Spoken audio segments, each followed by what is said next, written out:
Hey Mabelhood mamas, it has been a minute. 2 years ago, I was pregnant with my second kiddo.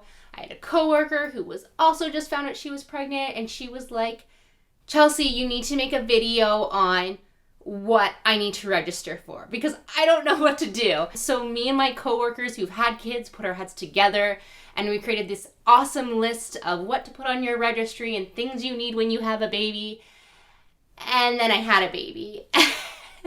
And then I had a toddler, and this video never happened. Here I am, 2 years later, ready to put out this list, and I'm gonna be honest, I was like, do I even bother? Has the time passed? Am I even relevant anymore? And then I looked at this list of what me and my coworkers put together. This is a really, really, really good list, and I think it needs to be out there. So here we go.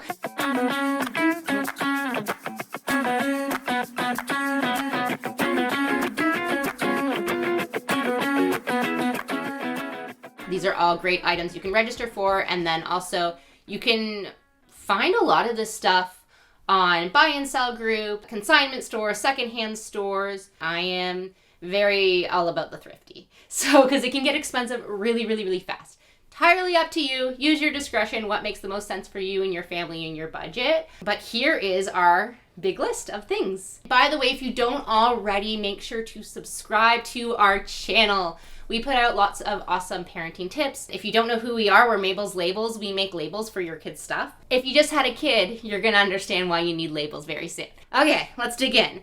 I'm gonna preface this by saying I'm not gonna recommend specific brands or specific versions of a product. This is kind of hitting on your basics, and then it's up to you, mama, to do your own research and ask around about what specifically might be best for your family. I'm not going to tell you you need to dump thousands and thousands of dollars on something that your baby's going to use.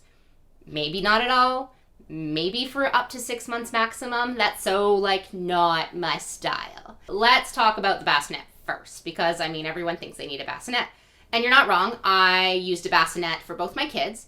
My first was like a hand-me-down Bassinet. It was wicker. It sat in this base that rocked, and you could pick it up with handles. It looked a little like Moses in the basket kind of style. Overall, I found it a bit of a nuisance. So for our second bassinet with our second kid, I actually got another hand-me-down from a friend. And this one was more structured, and it was on rollers as opposed to being a rocking one.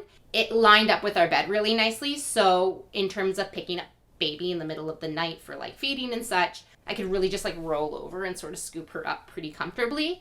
And then the second thing about it is it had storage underneath. So we put the diapers, the wipes, the middle of the night things we needed right underneath the bassinet, which was so, so, so handy to have just available there. And I loved that it rolled. So I guess I left 3 things. But I loved that I could push it away to get out of bed. I could pull it towards me. It could move it over to my husband's side. And of course, the wheels locked for safety reasons. But yeah, it was a really awesome bassinet. To be honest, your baby may not be in a bassinet at all. You could find out that co-sleeping is more your jam. Putting baby right in their own crib is your jam. So I would not recommend investing a lot. It's an item you're going to use for a couple months and to 6 months at most. So yeah, that's that recommendation. Okay, my next big ticket item recommendation to put on your registry or look for is the swing, mamaroo, rocker, something that you can put your baby down that moves and soothes and keeps them safely strapped in. So you can do things like go pee or make yourself some food or have a shower even. I had a swing that I actually put right in my bathroom so that I could shower and watch baby within arm's length. You're gonna need those. I'm not sure. Some people say their kids are mamaroo babies. Some people say their kids are swing babies. I had both just in case. You do you when it comes to which one. It doesn't hurt to try both. My next item I'm going to recommend is the pack and play with the newborn insert and the change table section. That was really, really handy, especially in the beginning because I had a C-section. Stairs were kind of hard. So we set up a change table station basically in our living room that was easily accessible, had everything we needed. Also a handy another spot to put baby down.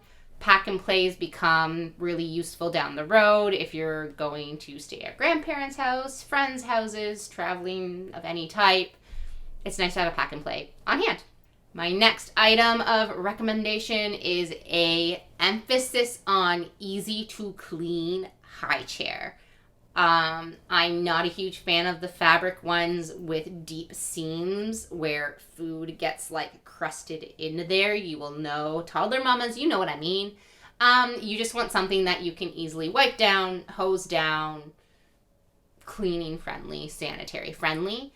Another big thing to look for, that baby has foot support. So a good footrest that they can reach, one that's adjustable is really great as well. But it's really, really good for proper eating posture. And there's all these other recommended reasons that I don't specifically know. I just know it's a thing that you should get. Look for easy to clean and footrest. Next on the list, and I probably should have said this first if I was putting this in order of priority, but you're going to need a good, safe car seat. Please do your research on this. There's lots of advice out there on what's recommended based on car type and leg and room space you have in your car, safety things. I personally am a big fan of the stroller sets that have the bucket car seat with it, so that you can snap from car seat into stroller and back again easily. It gets like really, really annoying having to buckle them in and out a million times and then transitioning to one of those more like grow with me style car seats later. Also, when it comes to like stroller set, there's a lot of stroller sets that come with like a bassinet. So I used to think that was like a huge waste of your money. I would never use the bassinet. Why would I bother? And then I had my second kid, and she absolutely would have been better off in one of those bassinet strollers. She really liked laying totally flat when she was sleeping, and so she would have preferred that, and I see them out and about more now. So I'm going to say it's not essential. If it comes with your stroller set, cool, that's a bonus. If you can find one secondhand, that's a bonus. Again, it's something they're not in for more than like 6 months, so use your discretion on that. But the bucket seat that clicks into the stroller is great. And from feedback I've had from other moms, like bucket seats that like strap into a stroller seat can be kind of a pain. It depends on the brand. I've heard there's a lot of preference towards the ones that the bucket seat clicks in and then the later seat clicks in. I'm going to put up pictures maybe or something so you know what I mean here, because I don't know if this is doing it. But I hope you know what I mean. Okay, moving on. Okay, my next recommendation, and this is one I am going to actually recommend a product for because I found one I love and it's right next to me. And that is a white noise machine. I am all about good sleep. Hatch. This is the Hatch. My friend gifted this to me. I didn't know it existed. And now I don't know life without it. It runs all night. It has many different features. I can control it from my phone. It also works as a voice monitor. It has a clock on the front, which was really great for middle of the night feeds. And it just like, it's on. And then you tap again and there's a dim light. And then you tap again and there's a brighter light. And then you hold your hand on it and it's off. It's so cool. She's 2. We still use it every night. I'm pretty sure she's going to be a kid that won't know how to sleep without this. She probably will take this to college with her. Let's be real. I might be extreme. But I'm just saying, the Hatch is so cool. So, yes. You need a Hatch. Next item is Swaddle's sleep sack, Velcro, zipper things. Again, these come in so many different varieties. Day 1 in the hospital, we swaddled, and we swaddled her arms down. She wasn't scratching herself. She wasn't smacking herself awake. It helped with soothe that startle reflex they're born with. And then because we had done it from day 1, she like never fought it, which was like the opposite of what we do with my first.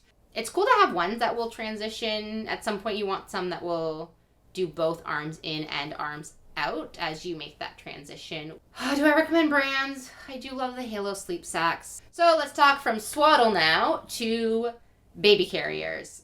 My first was a huge baby wearing lover. I had one of those long wrap complicated ones that I hardly ever used and is only good when they're a newborn, because the second they get too heavy, the fabric kind of sags and then they're not in the greatest position. And I looked at this long piece of fabric and felt instantly defeated. Like, I was like, the baby is screaming now. I have no time to do this. I am all about the ring sling. I love, love, love the ring sling. It's just so much easier to throw over your shoulder. There's so much you can do with it. You can use it from like newborn on, basically. Also, you can feed in it, which I really loved about it. It was very easy to just like, and then, you know. Soft structure carriers I also love. Like, I have a Tula. It was easy to throw on again, and you can do a backpack style when they get a little older, and it just kept them really nice and safe and secure. And when you're buying a baby carrier, you want to look for good hip support. You want to avoid anything that keeps their legs like dangling down from their like here, you know, and then they have like little dangly legs. That's really, really bad for development. I can't guarantee your kid will love baby wearing, but they're always handy to have in the beginning for sure. This is one I didn't think I needed, and now with my second was like, that was silly. I should have just bought this. It's such a simple item, and that is a car seat cover. It's so simple. Just those nice light fabric stretch over car seat covers that are very breathable. I thought I could just like tie on swaddle blankets. It blew off. It would untie. She'd start to grab at it. It was such a pain. My second, like, the wind offended her. Like, the outside wind was offensive to her. She despised the wind. Any wind on her face, and she was like, we're done, Mom. This is awful. So that cover was so, so, so helpful. Plus, it's like helps keep the sun off their face, keeps them a little bit more cool in shade, good light protection. Yeah, car seat cover. Underrated, underestimated. Get one. You're going to want a diaper bag. Style preference, totally up to you. I liked backpack style, I liked something neutral, and I looked for something with lots of pockets because I want to keep the Tylenol easily accessible and separate from the wipes. And I wanted a pocket for snacks, and I want a pocket for medical records, and I want a area that's insulated for bottles and sippy cups down the road and things like that. And I want something that has room where I can put diapers, wipes, and toys, and a change of clothes. And a change of clothes for me in the early days. So, room. You want room and pockets. Yeah. Because I am a C-section mama, I found this extra handy nursing pillow.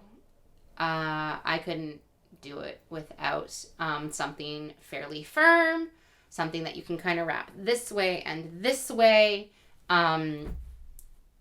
I know chiropractors don't necessarily love nursing pillows because sometimes they force you to go a little bit more like this. So that's why something a little bit more firm helps you to stay upright and still have good posture when feeding.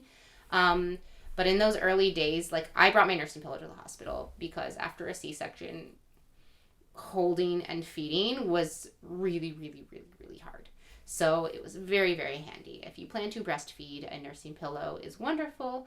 And ours ended up being like, it grew up with her, so she kind of used it as a tummy time thing and a sitting up pillow. And yeah, it was really handy for quite a while, actually. So that. So we're kind of into like the feeding area now. So if you are planning on breastfeeding, as well as a nursing pillow, something I found really, really, really incredibly handy. And look up on YouTube how to properly use this because there are some little tips and tricks about it. But the Hacka pump.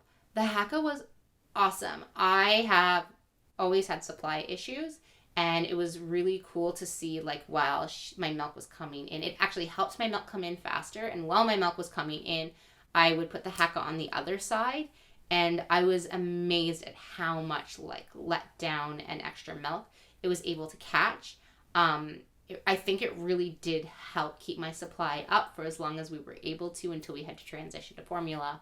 I think I only knocked it over once and cried. And also it's good in the beginning if you don't know how breastfeeding is going to go. I wouldn't actually recommend investing in a pump right away. Wait. A lot of hospitals have them for you to rent too, if you want to rent one and try it out for a while and see. But that is my recommendation in that area. And then with that being said, you're going to want some milk bags, some freezer milk bags that you can write on and keep track and date and all that stuff. And then you're going to want bottles.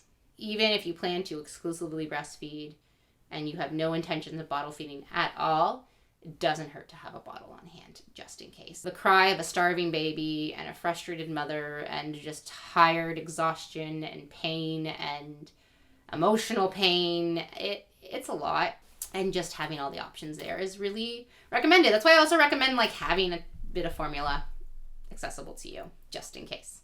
If you're going to go soother route, I really loved the ones with the stuffy attached because it stayed in their mouth easier when they were younger and they'd roll a little. It doesn't fall out as easily. It's easier for them to kind of like, they'll spit it out and it'll still sort of stay resting on their chest and they can kind of nuzzle their way back into it. And as they get older, if they're still loving their soother and it falls out at night, it's easier for them to find and figure out and get into their mouth. So it saves you really annoying trips coming in and popping a soother back in a million times in the night once they get to that stage. Here is my favorite. My number one clothing recommendation is sleepers that have zippers.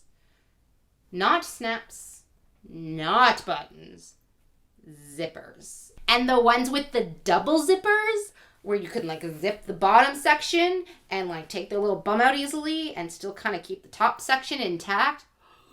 So nice, especially for in the middle of the night. I know you can't always control what people gift you, but if anyone asks, tell them you would love all of the sleepers with zippers. This next item is a regret that I did not buy the first time around. We never got a Diaper Genie, and gosh, did that garbage smell, and man, do we have to change it a lot, and oh, do I regret it. Now that we have a Diaper Genie, it is just easier. So easy. Some items you're going to want to put on your registry or ask for gifts. These are really, I love asking for these for gifts, is bath stuff. The faucet cover, I strongly recommend if you have a tub with a faucet that sticks out, a cover for it, because accidents happen when there's a metal thing protruding over your child's bath area. A couple other items that are handy, washcloths, tub inserts. We really loved hooded towels. One, they're cute. Two, they're so easy to wrap baby up in and they're a good size for them. Bath items are really handy. And also like feel free to register for your favorite shampoos and bubble baths and body washes and lotions and all that other extra stuff. I find it makes it like a really cute baby gift actually to just kind of basket together all the little bath essentials. So that's probably like one of my favorite baby shower gift items. Baby shower bath items. It goes together.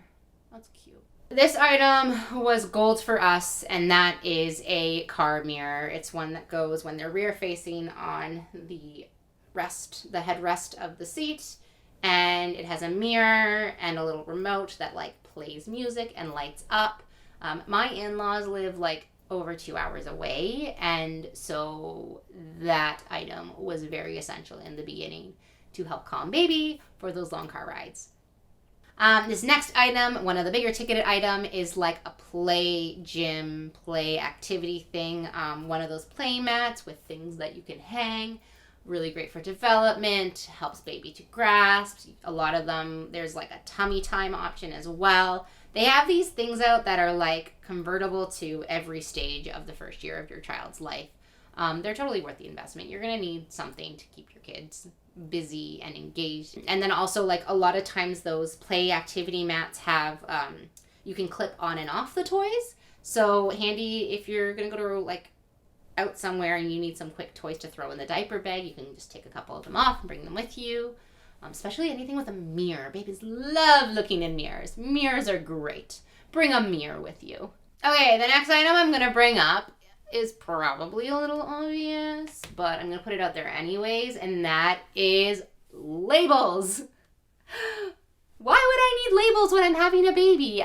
Once you got that baby's name figured out, you're going to want to put it on a durable, waterproof, machine washable, laundry safe, microwave safe label to put on all their things. We have tried our best to think of literally anything a new mother might need to ensure that they avoid germy mix-ups at daycare settings or childcare settings, and to ensure that all those beautiful items you send off for the day with your child make it home with you. My personal favorites are the baby bottle labels, the pacifier labels, and the clothing stamp. Oh my gosh, the clothing stamp is everything because they just go through a lot of clothes at daycare. The clothing stamp is an awesome tool to have for quick and little boop and out the door. We have a baby shower gift label pack. So if you're sharing baby's name and you want someone to stock you up with your first batch of labels, that's another great route to go. Sticking to the theme of keeping baby entertained, a exerciser is awesome at that. Something that they can sit in and rock or kind of jump a little and pivot and have lots of different things around to play with and engage with. Really handy. Okay, and the other thing I thought of that I forgot about, which I'm staring at in my daughter's bedroom right now, is a monitor. You're gonna need a monitor. I mean, you're gonna want a monitor. Something that shows room temperature is nice. Something that you can speak to your baby with is nice. And I really love a monitor that moves and pivots in all directions. That is my list of big items. I have another list though. And it is like the smaller stuff you're going to want to keep on hand. Keep your medicine cabinet stocked with. Just be ready with when baby is born. But I think this is long enough. So I'm going to leave you in suspense. What did I forget? Because I forgot something. So please tell me in the comments below what you couldn't have lived without having a baby. Thanks for watching. Hope you found this video helpful, and maybe stick around a little longer. Like, subscribe, join our Mabelhood community.